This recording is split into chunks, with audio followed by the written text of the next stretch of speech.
एउटा सानो गाउँ रहेछ हेर्नु। त्यो गाउँमा दुईटा बुढाबुढी बस्दा रहेछन्।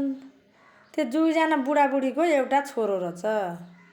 त्यो छोरो चाहिँ अलि ठिक्क त्यति बाठो टाठो रहन्छ के। त्यो अलि ठिक्क अब कस्तो के भन्ने खै लठाङ्ग्रो भन्ने कि के भन्ने त्यस्तो खालको छोरो रहेछ। त्यो छोराको एक दिन बिहा भएछ।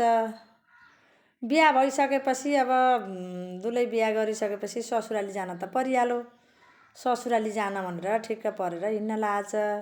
हिँड्न लागेपछि अनि त्यहाँबाट त्यो छोराको आमाले त्यो बुढीले ससुरालीमा गइसकेपछि सासू ससुराले गफ गर्नुहुन्छ, तैँले अलि त्यति बोल्न जान्दैनस्, बेस भएछ राम्रो भएछ बेस भएछ भनेर गफ गर्दाखेरि बेस भएछ भन्नु, त्यति मात्रै भन्नु, अरू केही नभन्नु भनेर आमाले सिकाएर पठाइछिन्। अनि गइसकेपछि अनि त्यहाँबाट ससुरालीको घरमा अब गफर्न अब खानासाना खायो अरे। खाइसकेपछि गफर्ने बेला भयो।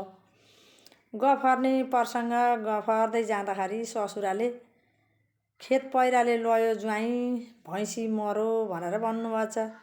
भन्दाखेरि चाहिँ त्यो छोराले त बेसै भएछ भनेर भनेछ। होइन यो ज्वाइँले किन यसो भन्नुहुन्छ भने बिचारा उनले। अनि छोरो घर आयो।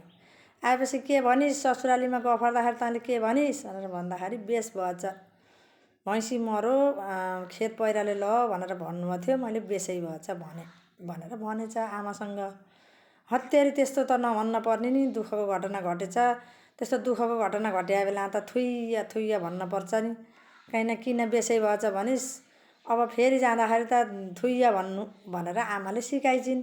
अचानक फेरि अर्को दिन फेरि ससुराली जानी परेछ ल हेर्नु।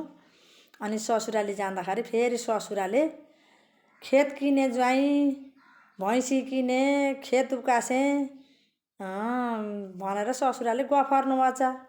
गफर्दाखेरि उसले फेरि थुइया भनेछ। भनेपछि अब लठाङ्ग्रो र बाठो भन्नेमा कति फरक पर्यो त ल हेर्नु। उसले थुइया भनेछ। अब राम्रो कुरा गरेको के हो नराम्रो गरेको के हो उसले छुट्याउन नसकेर त्यस्तो भनौँ।